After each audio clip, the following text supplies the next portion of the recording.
Cuando llega el momento que nadie quiere que llegue, pero tiene que llegar en algunos casos del divorcio, y usted se da cuenta que esa casa en la que usted vive está a nombre de una sociedad, que el carro que usted usa para ir a dejar a sus chiquitos a la escuela está a nombre de una sociedad que usted ni conoce. ¿Qué es lo que está pasando? ¿Qué pasa cuando su pareja decide ocultar los bienes, esconderlos en una sociedad?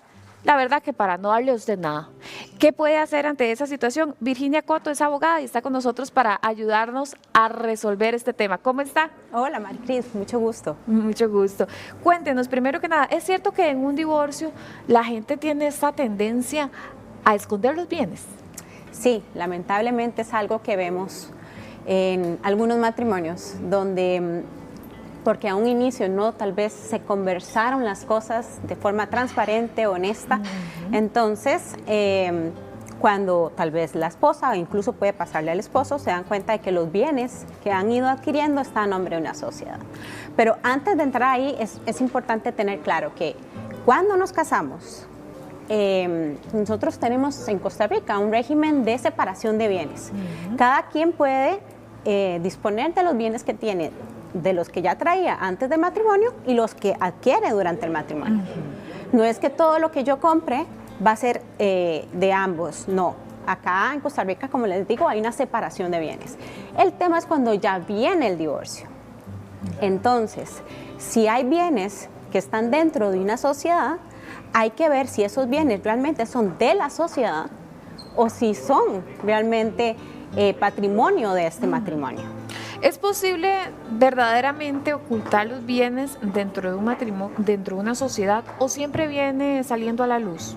Sí, realmente no es tan sencillo. Pues si es el carro que está usando el esposo o la esposa, o si es la casa donde viven, o si es la casa que compraron en la playa y que está a nombre de una sociedad, pues difícilmente podría ocultarse. Claro, hay maniobras que uno ha visto en la práctica que generalmente, lamentablemente, el esposo, en la mayoría de los casos, compra tal vez algún lote o alguna propiedad y la mete en una sociedad que constituye por ahí y la esposa no tiene cómo enterarse de esto. Cuando se descubren, y normalmente ya es en el momento del divorcio, que los bienes están escondidos en una sociedad, ¿qué pasa? ¿Qué pasa a continuación ya cuando la persona dice, pero bueno, ¿qué sucedió? En esta casa yo también estuve trabajando todos estos años, ¿por qué ahora está a nombre de una sociedad? ¿Cómo hago para que me den lo que me corresponde? Cuando la persona ve que está sucediendo eso, ¿qué tiene que accionar? Bueno, si estamos frente a un divorcio y algunos de los cónyuges dicen, no, esto no es del matrimonio, esto es de esta sociedad realmente es una empresa que funciona como en alguna actividad comercial, entonces podría decir, no, esto es de la sociedad, porque hay una división, lo que es de la sociedad no es generalmente de los socios. Pero si realmente se usó esta sociedad como mampara para ocultar esa casa o ese lote, a ver, lo primero sería hablemos. Pedrito, este lote lo compramos juntos. Era para hacer un proyecto. ¿Qué pasa? Porque ahora querés decir que no, que es de la sociedad. Si no hay un acuerdo, que a veces sí lo hay, y se entiende y nada más al momento del divorcio se reparte los bienes tal y como corresponde. Pero si hay conflicto y hay un abuso del derecho o queremos hacer un fraude en perjuicio de nuestro cónyuge, ahí es donde no hay otra forma que acudir ante un juez de familia para que utilicemos la técnica del levantamiento del velo societario, que ese es el nombre, para que esto salga a la luz. Okay. Les recordamos a todos que estamos acá presentes en el Facebook Live para que ustedes aprovechen y hagan las consultas si tienen dudas frente a este tema. Ok, ¿qué hace una persona que sospecha que su esposo, que su esposa está escondiéndole cosas porque ya se viene oliendo el divorcio? Bueno, a veces siempre quedan como pruebas, puede haber como una escritura por ahí, una copia de un documento. Entonces, primero mi recomendación, vayan documentando, siempre estemos atentos, guarden la información. Y desde luego, buscar a un abogado especialista. Sí. ese procedimiento de levantamiento de velo societario, ¿en qué consiste y cómo se prueba que esos bienes que se pusieron a nombre de una sociedad realmente eran parte del matrimonio? Esa pregunta es importantísima, porque he visto muchos casos que nada más llega el abogado representando generalmente a la esposa y solicita por favor el levantamiento del velo societario, señor juez, vea que este bien es del matrimonio. Pero al juez no le corresponde hacer este trámite. Nosotros, los abogados, somos los que tenemos que probar con todas las evidencias que podamos tener a nuestra disposición, y que eso se lleva todo un trabajo y una estrategia legal para demostrar que ese bien no es de la sociedad, sino que se utilizó como en fraude de su esposa o esposo. Ok. Él se está haciendo el comentario que, bueno, no solo hombres, también las mujeres esconden propiedades. Sí, efectivamente, claro. Elsa, claro que sí, eso le estamos hablando rejo y parejo, ¿verdad? Para todo el mundo. Claro que en muchos casos pues se da, entonces por eso se hace el comentario de esa manera. Ahora, ¿cuáles son los riesgos que corre la persona que le da por estar escondiendo los bienes? Bueno, acá sería realmente que si llegamos al proceso de divorcio y se demuestra que hubo esa conducta del abuso del derecho, de la personalidad de la sociedad, el juez lo que podría es otorgar, digamos, o más bien condenar a costas del proceso, que eso dependiendo de cada caso puede ser un montón de dinero. Así que mi recomendación es tratar siempre de un divorcio. Yo sé que es muy difícil y hay divorcios donde estamos hablando de muchos bienes y cantidad de dinero, pero usualmente si se lleva con un abogado que conoce bien la materia, se puede demostrar y se lleva un proceso muy largo donde se pagan muchos honorarios y al final se logra demostrar que hubo un ocultamiento. Entonces, por decirlo así, el castigo que podría tener esa persona que esconde los bienes es tener que pagar el abogado de la otra parte, de la otra persona. Correcto, y su propio abogado. Y su abogado también. Y podríamos estar hablando de mucho dinero. Y además, pues no va a lograr obtener el bien que quería, pues va a tener que, este bien va a formar parte de la masa ganancial. Ok, ahora, ¿cómo se defiende una persona cuando dice, ay, esto ya me pasó a mí? ¿Qué hago concretamente? Porque a veces, por ejemplo, esa palabra de levantamiento de velo societario, uno dice, ¿y eso qué? ¿Con qué se come? ¿Qué es eso? Es que por eso precisamente, cuando nos casamos, lo ideal sería que conversemos sobre cómo queremos manejar nuestro patrimonio.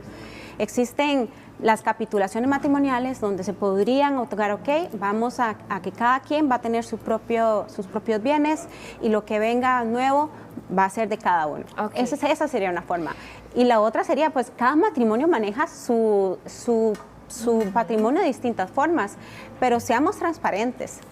Si no queremos compartir, entonces hay formas legales en las que se puede resolver este tema. Giselle está preguntando acerca de las herencias, si entran como bienes dentro del matrimonio, gananciales. Sí, es que, bueno, en la herencia está lo que es herencia en sí y están lo que son bienes gananciales. Si parte de los bienes que se están heredando van a ser gananciales, lo que le corresponde al cónyuge es el 50% de ese bien, ¿verdad? Pero el otro 50% va a corresponder a los demás herederos. Una amiga que nos está escribiendo a través de los mensajes privados dice que todas las cosas que empezó a adquirir el esposo, claro, ella estaba en la casa, entonces me imagino, todas las cosas que empezó a adquirir el esposo durante el matrimonio, las empezó a poner a nombre de la mamá, para no darle nada a ella. Entonces ahora que llega el momento ya del divorcio, ¿qué hace ella? Esto también es muy común. Aquí no estaríamos hablando del levantamiento del velo societario, sino más bien habría que solicitarle al juez que declare la simulación de esos traspasos, porque fueron simulados a favor de la mamá, pero hay formas de probar de que fue en fraude de su esposa o esposo. Qué bueno que hace esta pregunta, porque hablemos de eso, del fraude de simulación. Estamos hablando de un delito. ¿Cuáles son las consecuencias? Pues en la vía de familia no lo veríamos como un delito, sino es nada más solicitar al juez que ese traspaso se declare nulo y pase a nombre otra vez del anterior propietario para que forme parte de los bienes gananciales y sean repartidos como corresponde. Ojo, a veces también se hacen estos traspasos como donaciones, porque como les decía, los bienes gananciales son únicamente los bienes que se adquieren a título oneroso. Pero si se logra demostrar que la intención no fue realmente donar, sino esconder, desviar, para evitar, para causarle un perjuicio a la esposa o al esposo, eso el juez lo va a ver y va a declarar ese traspaso o esa donación nula. Ok, entonces en ese caso, para que lo tomen en cuenta, ya la vía penal serían otros 3 pesos. Sí, serían. Ok. Sí. Silsa está preguntando, en el caso de que, bueno, ellos se casaron, ella tiene su casa, la está pagando el banco en este momento, se sacó un préstamo para realizar algunas mejoras, queda a nombre de él ese préstamo. El saldo anterior, es decir, del pago de la casa, ya se cancela, pero la casa podría responder, digamos, ante un eventual divorcio. ¿Qué pasa? Porque, a ver, ella pagó la casa. Él le hizo mejoras a esa casa. ¿Qué pasa en el divorcio? Si pasa. Tal vez no. No, que esperemos que no. Sí. A ver, ella compró la casa. Ella la compró. Y él le metió mejoras. Exacto, ella la compró, pero ella estaba pagando el préstamo. Ajá. Durante el matrimonio todavía ella estaba pagando ese préstamo. Ajá. Él hizo otro préstamo para hacerle mejoras a la cochera y otras cosas. Sí. ¿Qué pasa con esa casa? Bueno, lo ideal es que se pusieran los dos de acuerdo. Yo voy a insistir siempre, tratemos de no judicializar todo, pero bueno, si no se logran poner de acuerdo, acá entraría a ver, bueno, estas mejoras, si... de cómo se hicieron, bueno, fue un préstamo, me dijiste. Él hizo un préstamo para hacerle las mejoras a la cochera. Ok, entonces, evidentemente ese dinero que se utilizó sí podría formar parte como un bien ganancial a la hora de hacer la división, pero también cuando ella pagó todas esas cuotas, porque no fue que la compró de contado, sino pagó cuotas, eso también sumaría a... Habría que hacer una suma y resta. Hay que hacer una ecuación matemática. Sí, para calcular qué dio cada quien y ponderar. Okay. Pero realmente en casos como este, es lo mejor conciliar y llegar a un acuerdo que los satisfaga a ambos. Sí, lo de Silsa es lo que ella pagó antes de haberse casado y el resto va por la mitad. Es así. Hagámoslo así, Okay. pero a veces cuesta, cuando un divorcio, dice que nunca se conoce a alguien hasta que llega a un divorcio.